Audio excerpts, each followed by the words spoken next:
ਅਸੀਂ ਅੱਜ ਜਿਹੜਾ ਟੌਪਿਕ ਡਿਸਕਸ ਕਰ ਰਹੇ ਸੀਗੇ ਦੈਟ ਇਜ਼ ਟਾਈਪ ਕਨਵਰਜ਼ਨ, ਠੀਕ ਹੈ, ਜਿਹਨੂੰ ਅਸੀਂ ਟਾਈਪ ਕਾਸਟਿੰਗ ਵੀ ਕਹਿੰਦੇ ਹਾਂ ਤੇ ਟਾਈਪ ਕਨਵਰਜ਼ਨ ਵੀ ਕਹਿੰਦੇ ਹਾਂ।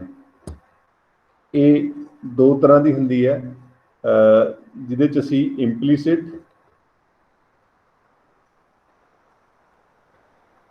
ਤੇ ਐਕਸਪਲੀਸਿਟ ਜਿਹੜੀ ਹੈ ਟਾਈਪ ਕਨਵਰਜ਼ਨ ਪੜ੍ਹਾਂਗੇ। ਇੰਪਲੀਸਿਟ ਨੂੰ ਆਟੋਮੈਟਿਕ ਵੀ ਕਹਿੰਦੇ ਨੇ, ਠੀਕ ਹੈ। ਐਕਸਪਲੀਸਿਟ ਨੂੰ ਟਾਈਪ ਕਾਸਟਿੰਗ ਵੀ ਕਹਿੰਦੇ ਨੇ। ਇਹ ਪੂਰੀ ਟਾਈਪ ਕਨਵਰਜ਼ਨ ਨੂੰ ਵੀ ਜਿਹੜੀ ਟਾਈਪ ਕਾਸਟਿੰਗ ਕਹਿੰਦੇ ਨੇ, ਕਿਉਂਕਿ ਜਿਹੜੀ ਆਟੋਮੈਟਿਕ ਹੈ ਦੈਟ ਇਜ਼ ਪਰਫਾਰਮਡ ਆਟੋਮੈਟਿਕਲੀ, ਮਤਲਬ ਉਹ ਜਿਹੜੀ ਹੈ ਆਟੋਮੈਟਿਕਲੀ ਪਰਫਾਰਮ ਹੋ ਜਾਂਦੀ ਹੈ। ਉਹਦੇ ਲਈ ਯੂਜ਼ਰ ਨੂੰ ਕੁਛ ਨਹੀਂ ਕਰਨਾ ਪੈਂਦਾ, ਫੋਰਸਫੁਲੀ ਕੁਛ ਨਹੀਂ ਕਰਨਾ ਪੈਂਦਾ। ਦੈਟਸ ਵਾਈ ਜਿਹੜੀ ਹੈ ਇਸ ਟੌਪਿਕ ਨੂੰ ਇਕੱਲਾ ਟਾਈਪ ਕਾਸਟਿੰਗ ਵੀ ਕਹਿੰਦੇ ਨੇ। ਕਈ ਜਗ੍ਹਾ ਤੁਹਾਨੂੰ ਇਕੱਲਾ ਟਾਈਪ ਕਾਸਟਿੰਗ ਹੀ ਲਿਖਿਆ ਮਿਲੂਗਾ, ਠੀਕ ਹੈ। ਹੁਣ ਜਦੋਂ ਟਾਈਪ ਕਨਵਰਜ਼ਨ ਜਿਹੜੀ ਹੁੰਦੀ ਹੈ ਬੇਸਿਕਲੀ ਇਹ ਕੀ ਕਰਦੀ ਹੈ, it ਕਨਵਰਟਸ the data type of a variable to the another variable temporarily, ठीक है। ਕਿਸੇ ਹੋਰ ਡਾਟਾ ਟਾਈਪ ਜਿਹੜੇ ਹੈ ਇਹਦਾ ਜਿਹੜਾ ਡਾਟਾ ਟਾਈਪ ਹੈ ਕਨਵਰਟ ਕਰਦੀ ਹੈ ਕਿਸੇ ਹੋਰ ਡਾਟਾ ਟਾਈਪ, ਠੀਕ ਹੈ, ਟੈਂਪਰੇਰੀ ਨਾਟ ਪਰਮਾਨੈਂਟਲੀ, ਠੀਕ ਹੈ। ਮੰਨ ਲਓ ਮੇਰੇ ਕੋਲ ਕੋਈ ਵੇਰੀਏਬਲ a ਹੈ, ਠੀਕ ਹੈ, ਇਹਨੂੰ ਮੈਨੂੰ ਕੈਲਕੂਲੇਸ਼ਨ ਕਰਨ ਲਈ ਇੰਟੀਜ਼ਰ ਦੀ ਜਗ੍ਹਾ ਤੇ ਫਲੋਟ ਕਰਨਾ ਪੈਣਾ, ਠੀਕ ਹੈ। ਤਾਂ ਜੇ ਤਾਂ ਮੈਂ ਇਹਨੂੰ ਫੋਰਸਫੁਲੀ ਕਰਦਾ then it is known as type casting, ਠੀਕ ਹੈ।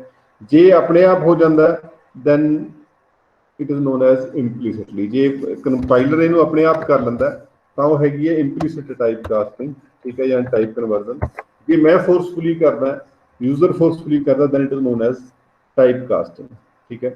ਹੁਣ ਅਸੀਂ ਡਿਸਕਸ ਕੀਤਾ ਸੀਗਾ ਦੋ ਚੀਜ਼ਾਂ ਹੁੰਦੀਆਂ ਨੇ ਮੇਰੇ ਕੋਲ, ਜਿਹੜੇ ਵੇਰੀਏਬਲਸ ਨੇ, ਠੀਕ ਹੈ, ਉਹ ਅਲੱਗ-ਅਲੱਗ ਮੈਮਰੀ ਲੈਂਦੇ ਨੇ। ਕਰੈਕਟਰ ਦੀ ਅਲੱਗ ਮੈਮਰੀ ਹੈ, ਠੀਕ ਹੈ, ਇੰਟੀਜ਼ਰ ਦੀ ਅਲੱਗ ਮੈਮਰੀ ਹੈ, ਫਲੋਟ ਦੀ ਅਲੱਗ ਮੈਮਰੀ ਰਿਕੁਆਇਰਮੈਂਟ ਹੈ, ਲੌਂਗ ਦੀ ਅਲੱਗ ਮੈਮਰੀ ਰਿਕੁਆਇਰਮੈਂਟ ਹੈ, ਸੌਰੀ ਡਬਲ ਦੀ ਅਲੱਗ ਮੈਮਰੀ ਰਿਕੁਆਇਰਮੈਂਟ ਹੈ, ਲੌਂਗ ਡਬਲ ਦੀ ਅਲੱਗ ਮੈਮਰੀ ਰਿਕੁਆਇਰਮੈਂਟ ਹੈ, ਠੀਕ ਹੈ। ਜੇ ਤਾਂ ਮੈਂ ਇੱਧਰੋਂ ਇੱਧਰ ਨੂੰ ਮੂਵ ਕਰਦਾ, ਮਤਲਬ ਮੈਂ ਕਰੈਕਟਰ ਤੋਂ ਇੰਟੀਜ਼ਰ ਜਾਂ ਫਲੋਟ ਜਾਂ ਡਬਲ ਜਾਂ ਲੌਂਗ ਡਬਲ ਤੇ ਮੂਵ ਕਰਦਾ, ਠੀਕ ਹੈ, ਤਾਂ ਕੋਈ ਇਨਫੋਰਮੇਸ਼ਨ ਦਾ ਲਾਸ ਨਹੀਂ ਹੁੰਦਾ, ਕਿਉਂਕਿ ਮੈਂ ਘੱਟ ਜਗ੍ਹਾ ਤੋਂ ਵੱਧ ਜਗ੍ਹਾ ਦੇ ਵਿੱਚ ਜਾ ਰਿਹਾ, ਠੀਕ ਹੈ। ਜੇ ਮੈਂ let it be this is my int, this is float, this is double, this is long double, ठीक है। जे मैं इधर मूव करता है, मतलब लॉन्ग डबल ਨੂੰ मैं फ्लोट कन्वर्ट करना चाहता, लॉन्ग डबल ਜਿਹੜਾ ਉਹਨੂੰ 10 ਬਾਈਟ ਚਾਹੀਦੇ ਨੇ, ਡਬਲ ਨੂੰ 8 ਚਾਹੀਦੇ ਨੇ, ਫਲੋਟ ਨੂੰ 4 ਚਾਹੀਦੇ ਨੇ, ਮੰਨ ਲਓ ਇੰਟੀਜ਼ਰ ਨੂੰ 2 ਚਾਹੀਦੇ ਨੇ, ਕਰੈਕਟਰ ਨੂੰ 1 ਚਾਹੀਦਾ, ਠੀਕ ਹੈ। ਤਾਂ 10 ਨੂੰ ਮੈਂ ਜਦੋਂ 4 ਚ ਪਾਉਣਾ ਚਾਹੂੰਗਾ ਤਾਂ ਉਸ ਟਾਈਮ ਦੇ ਵਿੱਚ ਨੈਰੋਇੰਗ ਹੋਊਗੀ, ਠੀਕ ਹੈ। ਨੈਰੋਇੰਗ ਦੇ ਵਿੱਚ ਜਿਹੜੀ ਹੈ ਇਨਫੋਰਮੇਸ਼ਨ ਦਾ ਲਾਸ ਹੋਊਗਾ, ਕੋਈ ਨਾ ਕੋਈ ਇਨਫੋਰਮੇਸ਼ਨ ਜਿਹੜੀ ਹੈ ਉਹ ਜਾਊਗੀ, ਠੀਕ ਹੈ। ਬਰੋਡਨਿੰਗ ਦੇ ਵਿੱਚ ਕੋਈ ਇਨਫੋਰਮੇਸ਼ਨ ਦਾ ਲਾਸ ਨਹੀਂ ਹੋਊਗਾ, ਨੈਰੋਇੰਗ ਦੇ ਵਿੱਚ ਜਿਹੜਾ ਇਨਫੋਰਮੇਸ਼ਨ ਦਾ ਲਾਸ ਹੋਊਗਾ, ਠੀਕ ਹੈ। ਨੈਰੋਇੰਗ ਤੇ ਬਰੋਡਨਿੰਗ ਦੋਨੇ ਕੇਸਿਸ ਦੇ ਵਿੱਚ ਹੋ ਸਕਦੀ ਹੈ, ਆਟੋਮੈਟਿਕ ਕਨਵਰਜ਼ਨ ਦੇ ਵਿੱਚ ਵੀ ਤੇ ਟਾਈਪ ਕਾਸਟਿੰਗ ਦੇ ਵਿੱਚ ਵੀ, ਇੰਪਲੀਸਿਟ ਦੇ ਵਿੱਚ ਵੀ ਤੇ ਐਕਸਪਲੀਸਿਟ ਦੇ ਵਿੱਚ ਵੀ, ਠੀਕ ਹੈ। ਦੋਨਾਂ 'ਚ ਹੋ ਸਕਦੀ ਹੈ, ਦੋਨਾਂ 'ਚ ਪੋਸੀਬਲ ਹੈ, ਠੀਕ ਹੈ। ਇੱਕ ਗੱਲ ਦਾ ਖਿਆਲ ਰੱਖਿਓ ਵੀ ਜਦੋਂ ਅਸੀਂ ਬਰੋਡਨਿੰਗ ਕਰਾਂਗੇ ਉਸ ਟਾਈਮ ਦੇ ਉੱਪਰ ਕੋਈ ਲਾਸ ਨਹੀਂ ਹੋਊਗਾ, ਠੀਕ ਹੈ। ਜਦੋਂ ਅਸੀਂ ਨੈਰੋਇੰਗ ਕਰਾਂਗੇ ਦੈਨ ਦੇਰ will always B A loss of data, ਇਹਦੇ ਵਿੱਚ ਕੁਛ ਨਾ ਕੁਛ ਡਾਟਾ ਦਾ ਲਾਸ ਹੋਊਗਾ। ਜਦੋਂ ਮੈਂ ਫॉर एग्जांपल ਮੇਰੇ ਕੋਲ ਮੰਨ ਲਓ ਇਹ 4 ਬਰਤਨ ਨੇ, ਠੀਕ ਹੈ, 4 5 6 ਜਿੰਨੇ ਮਰਜ਼ੀ ਲੈ ਲਓ। ਇਹ ਬਰਤਨ ਦੀ ਕੈਪੈਸਿਟੀ 1 ਲੀਟਰ ਹੈ, ਇਹਦੀ 2 ਲੀਟਰ ਹੈ, ਇਹਦੀ 4 ਲੀਟਰ ਹੈ, ਇਹਦੀ 8 ਲੀਟਰ ਹੈ, ਠੀਕ ਹੈ।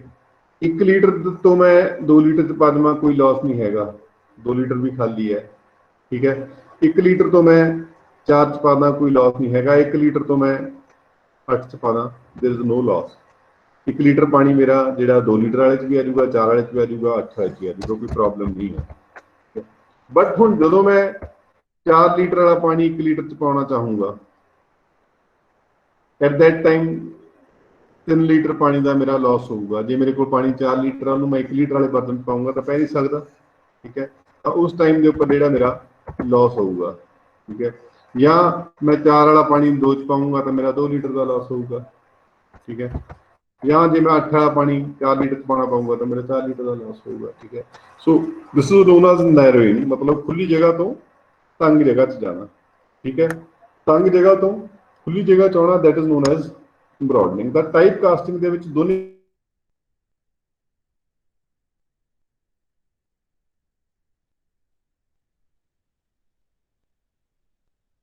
ਤੋਂ ਛੋਟੀ ਜਗ੍ਹਾ ਤੇ ਆਵਾਂ, then it is known as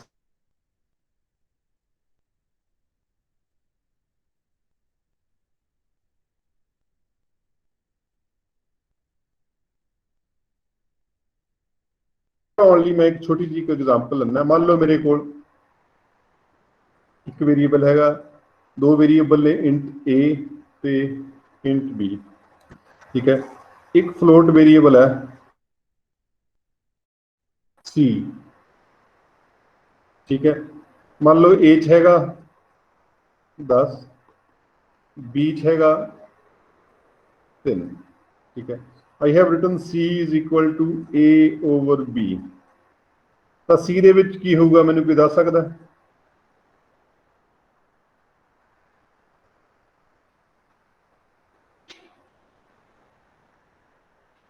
ਕੋਈ ਦੱਸ ਸਕਦਾ ਬੇਟਾ ਮੈਨੂੰ?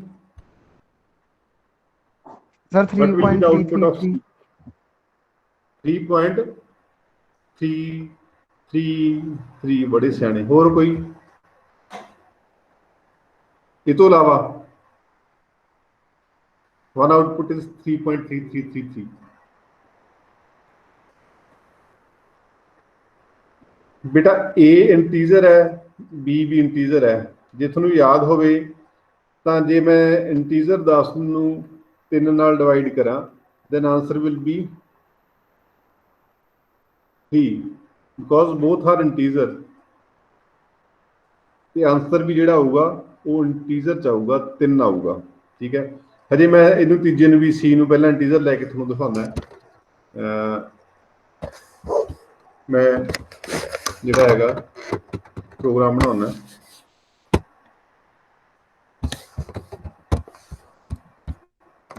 मैं 3 वेरिएबल ले ली ए बी ते सी, तिने हजे पहला मैं इंटीजर ले, पहला मैं दिखा दूँ भी रिजल्ट की आऊगा। बी इज इक्वल टू, मैं लिखा C is equal to A over B, ठीक है। Print F C is equal to, क्योंकि इंटीजर है मेरे को परसेंट डी पाऊंगा, ठीक है। तो सी की वैल्यू मैं शो करनी, then get ch। ਹੁਣ ए भी मेरा इंटीजर है, बी भी मेरा इंटीजर है, ਤੇ सी भी मेरा इंटीजर है। मैंने कंपाइल किया, रन किया, answer will be 3, p is equal to 3। आ ਜਿਹੜਾ सी है ਇਹਨੂੰ ਚੱਕ ਕੇ FLOAT फ्लोट बनाता, ठीक है। ਹੁਣ मैं सी ਨੂੰ ਪ੍ਰਿੰਟ ਕਰਾਉਣਾ, ਇੱਥੇ d ਦੀ ਥਾਂ ਤੇ ਮੈਨੂੰ f ਲਾਉਣਾ ਪਊਗਾ, परसेंट d ਦੀ ਥਾਂ ਤੇ f ਲਾਉਣਾ ਪਊਗਾ। Now my question is what is there in the c। ਹੁਣ c ਚ ਕੀ ਹੋਊਗਾ?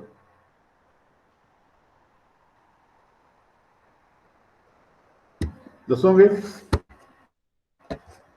सर 3.33 ਆਊਗਾ ਜੀ।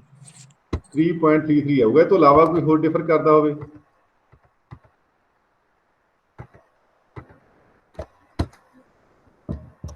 ਇੱਕ ਆਨਸਰ ਮੇਰੇ ਕੋਲ ਆਇਆ 3.33 ਆਊਗਾ ਸਰ। ਕੋਈ ਹੋਰ ਹੋਵੇ ਇਹ ਤੋਂ ਇਲਾਵਾ?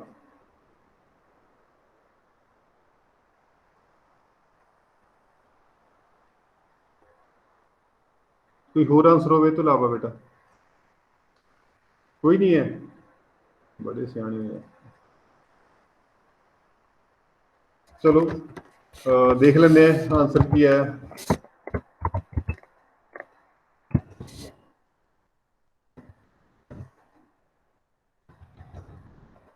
ਇੱਥੇ ਸੈਮੀਕੋਲਨ ਲਾਉਣਾ ਭੁੱਲ ਗਿਆ ਸੀ ਬੇਟਾ, that was my mistake. Answer is 3 point, ਕੀ ਹੈ आंसर? मेरी आवाज आ रही है बेटा? Yes, sir. Yes, sir. Answer is 3.000006 times 0. Why so? क्योंकि मैं ਤੁਹਾਨੂੰ ਹੁਣੀ ਦੱਸ ਕੇ ਹਟਿਆ ਵੀ ਜਿਹੜਾ ਇੱਕ ਮਿੰਟ ਮੈਨੂੰ ਦੁਬਾਰੇ ਖੋਲਣਾ ਪੈਣਾ ਇਹਨੂੰ।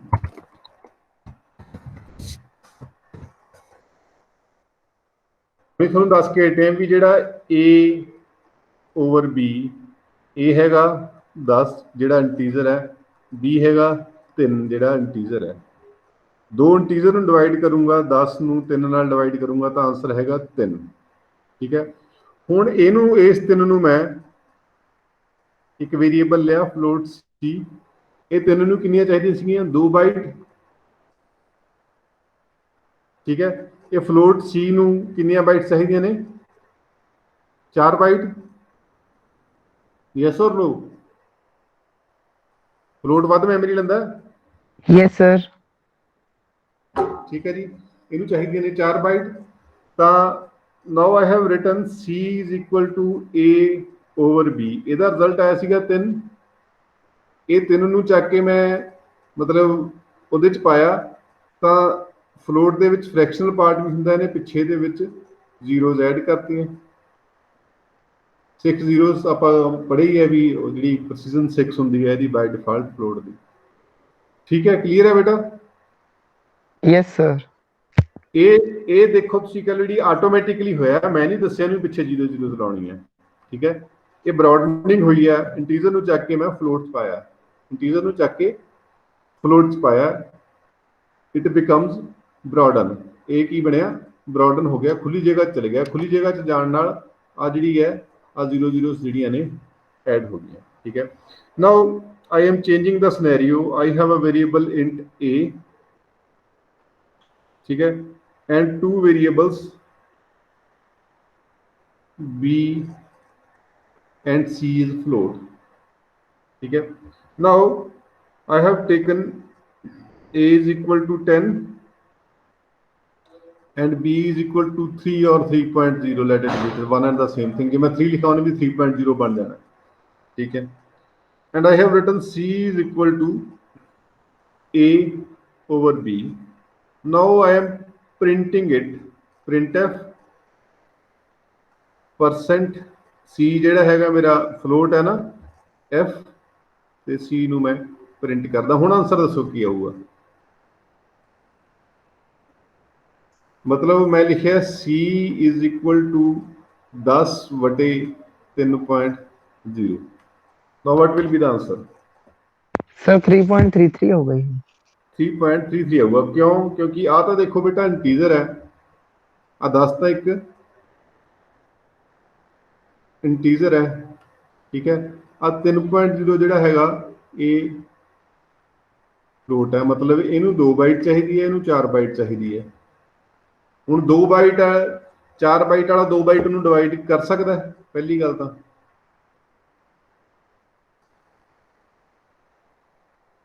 Here we have 10 which needs 2 bytes and we have 3.0 which needs 4 bytes। ठीक है, no doubt your answer is 3.333। I understood, answer यही आऊगा। ठीक है, ਹੁਣ ਇਸ ਕੇਸ ਦੇ ਵਿੱਚ ਕੀ ਹੁੰਦਾ, ਜਿਹੜਾ ਲੋਅਰ ਡਾਟਾ ਟਾਈਪ ਹੈ ਜਿਹਨੂੰ ਘੱਟ ਮੈਮਰੀ ਚਾਹੀਦੀ ਹੈ, ਜਿਹੜਾ ਲੋਅਰ ਰਿਕੁਆਇਰਮੈਂਟ ਡਾਟਾ ਟਾਈਪ ਹੈ, ਜਦੋਂ ਮੈਂ ਲਿਖਿਆ c is equal to a over b, ਆ c ਵੀ ਮੇਰਾ ਫਲੋਟ ਹੈ, ਇਹ ਮੇਰਾ ਇੰਟ ਹੈ, ਇਹ ਮੇਰਾ ਫਲੋਟ ਹੈ। ਠੀਕ ਹੈ, ਅਸਾਈਨਮੈਂਟ ਨੂੰ ਛੱਡ ਦਿਓ ਹਜੇ। ਠੀਕ ਹੈ, ਜਦੋਂ ਆਪਾਂ ਕੈਲਕੂਲੇਸ਼ਨ ਕਰਦੇ ਹਾਂ ਤਾਂ ਇਹਨੇ ਕੀ ਕਰਨਾ, ਟੈਂਪਰੇਰੀਲੀ ਇਸ ਇੰਟ ਨੂੰ ਵੀ ਫਲੋਟ 'ਚ ਕਨਵਰਟ ਕਰ ਦੇਣਾ, it becomes float over float. ਮਤਲਬ a over b ਜਦੋਂ ਇਹਨੇ ਕੈਲਕੂਲੇਟ ਕਰਨਾ ਇਟ ਵਿਲ ਬਿਕਮ 10.0 over 3.0। ਠੀਕ ਹੈ, ਸਾਨੂੰ ਨਹੀਂ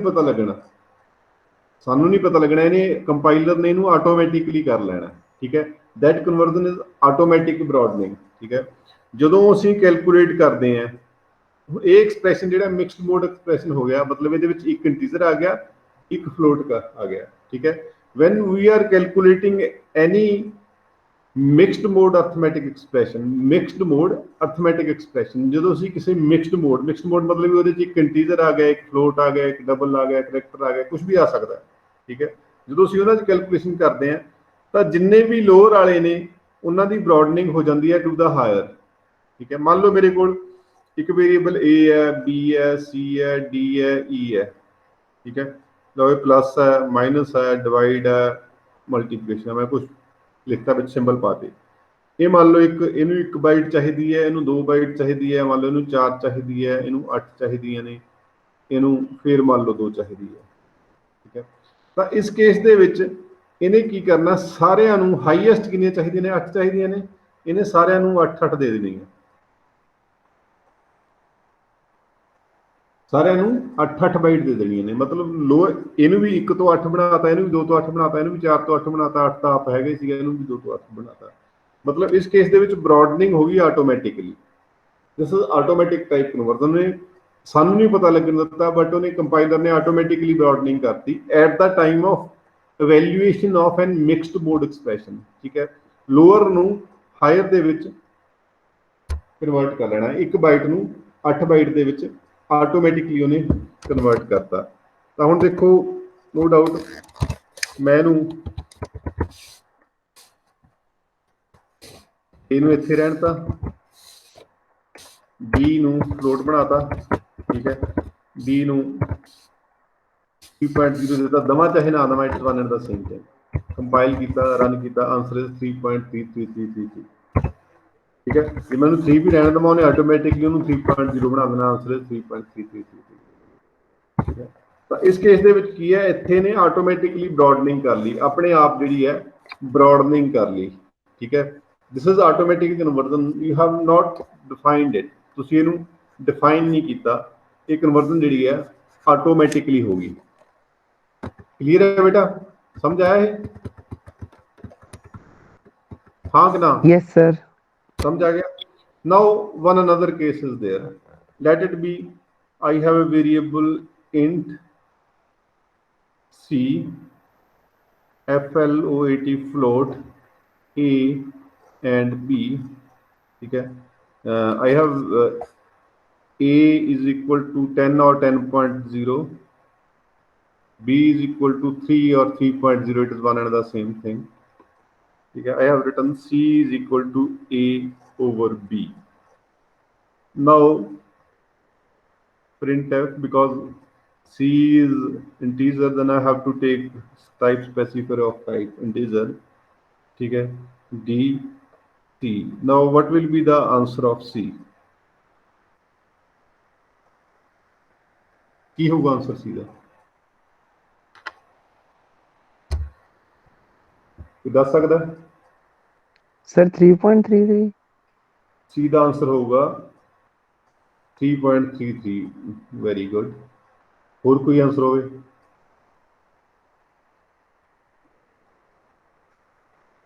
नो डाउट ये कैलकुलेशन का आंसर ये होगा, ठीक है। बट आ तो इंटीजर टाइप का ना, this is of integer type, integer के विच आ पार्ट नहीं आ सकता, ठीक है। दिस इज कैलकुलेशन पार्ट, ठीक है। कैलकुलेशन पार्ट के विच आंसर आही आया, ठीक है। But we are assigning an float value to a integer variable, ठीक है। This concept is known as narrowing. तो ਉਹਦੇ ਵਿੱਚ ਆ फ्रैक्शनल पार्ट नहीं होना, ये पार्ट नहीं होना, then answer will be 3, not 3.0 something, it will be 3। मैं ਤੁਹਾਨੂੰ ਹੁਣੀ ਕਰਕੇ ਦਿਖਾਉਣਾ, मैं ਇਹਨੂੰ ਇੱਥੇ ਕਰਤਾ, A, B कितने हो गए, ठीक है। मैं 10 दिन रहने देना, C ਜਿਹੜਾ ਮੇਰਾ now it is integer, answer is C, ठीक है। ये सारा कुछ ऑटोमैटिकली होया, थोनों नहीं पता लग गया, सारा कुछ ऑटोमैटिकली होया, थोनों नहीं पता लग गया। तो in case of implicit conversion, in case of implicit conversion,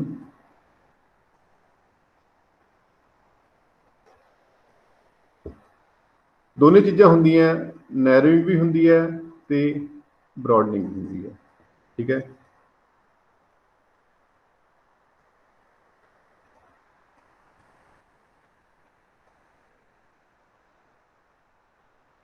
ਨੈਰੋਇੰਗ ਵੀ ਹੁੰਦੀ ਹੈ। ਠੀਕ ਹੈ, ਬ੍ਰੌਡਨਿੰਗ ਕਦੋਂ ਹੁੰਦੀ ਹੈ? When we R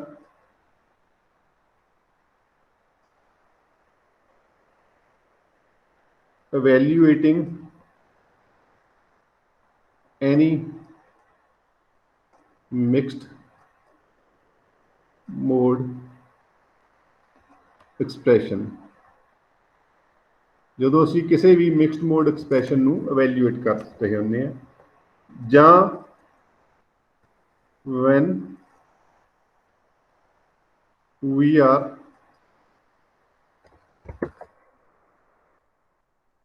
assigning a value। ਠੀਕ ਹੈ, ਜਦੋਂ ਮੈਂ ਤੁਸੀਂ ਕਹਿ ਲਓ C ਨੂੰ ਅਸਾਈਨ ਕੀਤਾ ਸੀਗਾ 3, ਮਤਲਬ A over B, ਜਦੋਂ ਦੋਨੇ A ਤੇ B ਦੋਨੇ ਇੰਟੀਜ਼ਰ ਸੀ, 3 ਅਸਾਈਨ ਕੀਤਾ ਸੀਗਾ ਤਾਂ ਇਹ 3.0000 ਬਣ ਗਿਆ ਸੀਗਾ, ਤਾਂ ਬ੍ਰੌਡਨਿੰਗ ਆਪਣੇ ਆਪ ਹੋ ਗਈ ਸੀ। ਠੀਕ ਹੈ, ਨੈਰੋਇੰਗ ਜਿਹੜੀ ਹੈ ਉਹ ਇੱਕੋ ਟਾਈਮ ਤੇ ਹੁੰਦੀ ਹੈ ਆਟੋਮੈਟਿਕ ਦੇ ਵਿੱਚ, when we are assigning a value. Narrowing ਉਦੋਂ ਹੀ ਹੁੰਦੀ ਹੈ ਜਦੋਂ ਅਸੀਂ ਅਸਾਈਨਮੈਂਟ ਕਰਦੇ ਹਾਂ, ਇੱਕ ਵੈਲਿਊ ਨੂੰ ਅਸਾਈਨ ਕਰਦੇ ਹਾਂ। ਠੀਕ ਹੈ ਬੇਟਾ, ਕਲੀਅਰ ਹੈ ਕਿ ਨਹੀਂ? ਹਾਂ ਕਿ ਨਾ? ਕਲੀਅਰ ਹੈ? ਮੈਂ ਇਹ ਦੋਨੇ ਕੇਸ ਤੁਹਾਨੂੰ ਕਰਾਤੇ ਨੇ। ਨੈਰੋਇੰਗ ਸਿਰਫ ਇੱਕ ਕੇਸ ਦੇ ਵਿੱਚ ਹੁੰਦੀ ਹੈ, ਜਦੋਂ ਮੈਂ ਆ ਦੇਖੋ A ਤੇ B ਮੇਰੇ ਦੋਨੇ ਫਲੋਟ ਸੀਗੇ, ਇਹ ਵੀ ਫਲੋਟ ਸੀ, ਇਹ ਵੀ ਫਲੋਟ ਸੀ, ਆਂਸਰ ਮੇਰਾ ਹੈ 3.3333। ਠੀਕ ਹੈ, ਜਦੋਂ ਮੈਂ ਇਹਨੂੰ C ਨੂੰ ਅਸਾਈਨ ਕੀਤਾ, it becomes 3 because this 3 is integer। this concept is known as narrowing, ਮਤਲਬ ਮੇਰਾ ਆ ਇਨਫੋਰਮੇਸ਼ਨ ਦਾ ਲਾਸ ਹੋ ਗਿਆ। ਠੀਕ ਹੈ, ਬ੍ਰੌਡਨਿੰਗ ਹੋਈ ਸੀਗੀ ਜਦੋਂ ਮੇਰੇ A ਵੀ ਫਲੋਟ ਸੀਗਾ, ਆ ਵੀ ਫਲੋਟ ਸੀਗਾ, ਸੌਰੀ ਬ੍ਰੌਡਨਿੰਗ ਉਦੋਂ ਹੋਈ ਸੀ ਜਦੋਂ ਮੇਰਾ ਆ ਵੀ ਇੰਟੀਜ਼ਰ ਸੀਗਾ, ਆ ਵੀ ਇੰਟੀਜ਼ਰ ਸੀਗਾ, ਇਹਦਾ ਰਿਜ਼ਲਟ ਆਇਆ ਸੀਗਾ 3। ਇਹ ਮੇਰਾ ਫਲੋਟ ਸੀਗਾ, ਇਹ ਮੇਰਾ ਫਲੋਟ ਸੀਗਾ, ਤਾਂ ਇਟ ਬਿਕਮ 3.0000। ਠੀਕ ਹੈ, ਜਾਂ ਜਦੋਂ ਵੀ ਅਸੀਂ ਇਵੈਲੂਏਟ ਕਰਦੇ ਹਾਂ ਤਾਂ ਬਾਈ ਡਿਫਾਲਟ ਬ੍ਰੌਡਨਿੰਗ ਹੋ ਜਾਂਦੀ ਹੈ। ਮੇਰਾ ਮੰਨ ਲਓ ਇਹ ਫਲੋਟ ਹੈ, ਇਹ ਮੇਰਾ ਇੰਟੀਜ਼ਰ ਹੈ, ਇਹ ਮੇਰਾ ਫਲੋਟ ਹੈ, ਤਾਂ ਇਹਨੂੰ ਵੀ ਟੈਂਪਰੇਰੀਲੀ ਬ੍ਰੌਡਨ ਕਰ ਦੇਣਾ, ਫਲੋਟ ਕਰ ਦੇਣਾ। क्लियर है बेटा? हाँ कि ना? Yes sir. Now, Yes sir. next is explicit।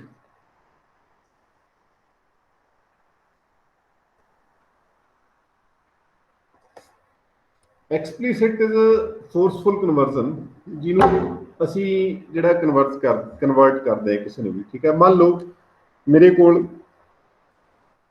ਆ ਫਲੋਟ ਹੈ, ਠੀਕ ਹੈ, ਇਹ ਇੰਟ ਹੈ ਜਾਂ ਆ ਇੰਟ ਸੀਗਾ, ਮੈਂ ਵੇਰੀਏਬਲ ਲੈ ਇੰਟ A B, ਠੀਕ ਹੈ, ਫਲੋਟ ਹੈਗਾ C। ਹੁਣ ਦੇਖੋ ਜਿਹੜੀ ਕੈਲਕੂਲੇਸ਼ਨ ਹੋਊਗੀ, ਜੇ ਮੈਂ ਲਿਖਾਂ C is equal to A over B, ਇਹ ਜਿਹੜੀ ਕੈਲਕੂਲੇਸ਼ਨ ਹੋਊਗੀ ਤਾਂ ਇੰਟੀਜ਼ਰ 'ਚ ਹੋਊਗੀ, ਵੈਲਿਊਏਸ਼ਨ ਤਾਂ ਇੰਟੀਜ਼ਰ 'ਚ ਹੋਊਗੀ ਕਿਉਂਕਿ ਦੋਨੇ ਇੰਟੀਜ਼ਰ ਨੇ। ਮੰਨ ਲਓ ਮੇਰਾ A 10 ਹੈ, B 3 ਹੈ, ਤਾਂ C 'ਚ ਮੇਰਾ ਰਿਜ਼ਲਟ ਆ ਜਾਊਗਾ 3.00000, ਕਿਉਂਕਿ ਇਹ ਜਿਹੜੀ ਹੈ ਕਨਵਰਜ਼ਨ ਨਹੀਂ ਹੋਣੀ ਇੱਥੇ ਇਵੈਲੂਏਸ਼ਨ ਦੇ ਟਾਈਮ। ਠੀਕ ਹੈ, 3 ਆਂਸਰ ਆਉਣਾ, 3 ਨੂੰ ਮੈਂ ਫਲੋਟ ਪਾਉਂਗਾ, ਇਟ ਬਿਕਮ 3.000। ਠੀਕ ਹੈ, ਮੈਂ ਚਾਹੁੰਦਾ ਵੀ ਜਿਹੜੀ ਇਹਨਾਂ ਦਾ ਡਾਟਾ ਟਾਈਪ ਤਾਂ ਇੰਟੀਜ਼ਰ ਹੀ ਰਹੇ। ਠੀਕ ਹੈ, ਬਟ ਮੈਂ ਫੋਰਸਫੁਲੀ ਕਿਸੇ ਇੱਕ ਨੂੰ ਕਾਸਟ ਕਰ ਲਾਂ, ਇੱਕ ਨੂੰ ਮੈਂ 10 ਦੀ ਥਾਂ ਤੇ 10.0 ਬਣਾ ਲਵਾਂ।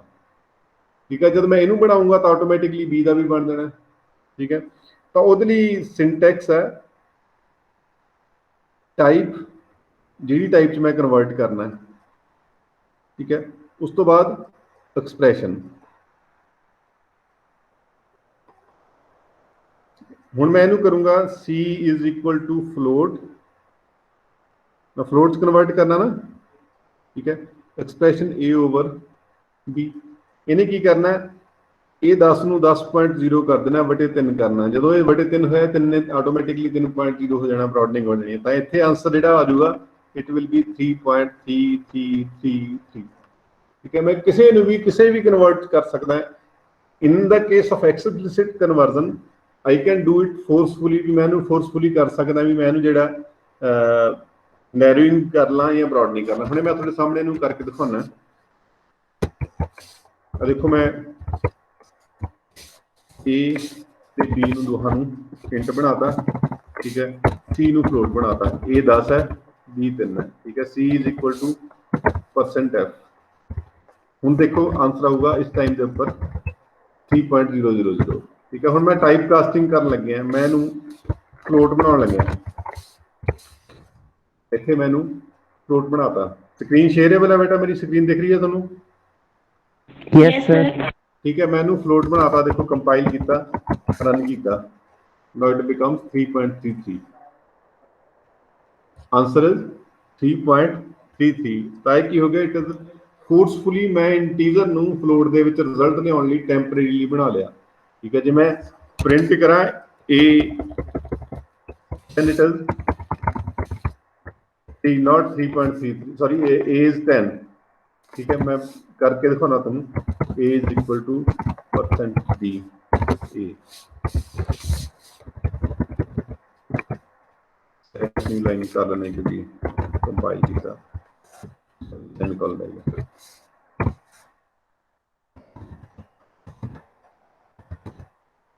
देखो ये 10 है, 10.0 नहीं होया। ठीक है, जो मैं इतने डी की थां ते एफ लावा तो देखिए की कहता है, वैल्यू गारबेज दे दी। ठीक है, क्योंकि वो इंटीजर वेरिएबल है, फ्लोटिंग वेरिएबल नहीं है। ठीक है, वेरिएबल इंटीजर है, इंटीजर वैल्यू ही दूंगा। क्लियर है बेटा? यस और नो? Yes sir. तो मैं ऑपोजिट भी कर सकता। मान लो मैं ये एक इनू ए नू इत्थे ले आया फ्लोट, ए नू मैं फ्लोट ले आया। ठीक है, दस ए बिकम्स 10.0 ना। हुण सीज की होगा बेटा?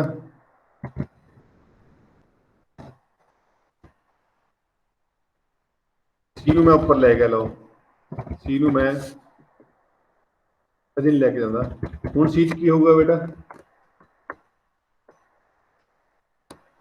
3.33 कंपाइल किया, Yes, sir. डन किया, इट इज 3.33। मैं इहनूं फोर्सफुली चाहना भी 3 आवे। मैं इहनूं फ्लोट ए नूं फ्लोट तो इंटीजर कन्वर्ट करता। ठीक है, मैं की किया, की कन्वर्ट करना, वो डाटा टाइप लिखता, ब्रैकेट दे विच लिखता, then it becomes integer in spite of a is a float. Answer मेरा आ गया 3। ठीक है, वो नहीं, नो डाउट, वो मैं 3 नूं जिहड़ा फ्लोट नूं असाइन किया तो 3.00 आ गया। ठीक है, जे मैं सी नूं भी इंटीजर ले जाता तो भी नैरोइंग हो जानी सी। तो मैनू कई बार इदां दी रिक्वायरमेंट हुंदी है कि मैं जिहड़ा हैगा कैलकुलेशन किसी एक पर्टिकुलर टाइप करनी है, तो उस टाइम से मैं फोर्सफुली जो मर्जी डाटा टाइप लिया। ठीक है, उस टाइम से मैं फोर्सफुली टाइप कास्टिंग कर सकता, ਉਹਦੇ ਲਈ टाइप कास्टिंग यूज होती है। कई बार ये हो सकता मेरे ਜਿਹੜੇ ਨੇ इंटीजर ਚਾਹੇ ਨੇ, बट मैनू रिजल्ट फ्लोट चाहिए। मेरे को जो डाटा टाइप ने, जो एक्सप्रैशनस ने, इंटीजर ने, रिजल्ट फ्लोट चाहिए, तो ਅਸੀਂ ਕਿਸੇ ਇੱਕ ਨੂੰ फ्लोट कन्वर्ट कर ਦਿੰਦੇ हैं। ठीक है, that concept is known as type casting. ठीक है, सो टाइप कास्टिंग दो तरह की होंगी है, ਅਸੀਂ डिस्कस कर चुके हैं पहला भी। ठीक है, इंपलीसिट ते एक्सप्लीसिट। एक्सप्लीसिट का जो सिंटैक्स है वो आए, मैं जी टाइप कन्वर्ट करना वो टाइप, फिर उस तो बाद एक्सप्रैशन। ठीक है, मैं जिम्मे इतने फ्लोट करना सीगा, उस तो बाद आ एक्सप्रैशन मैं लिखा सी। ठीक है बेटा, क्लीयर है? जी इंपलीसिट है वो आटोमैटिक हो जाती है, वो सानू कुछ लिखने की लोड़ नहीं हैगी।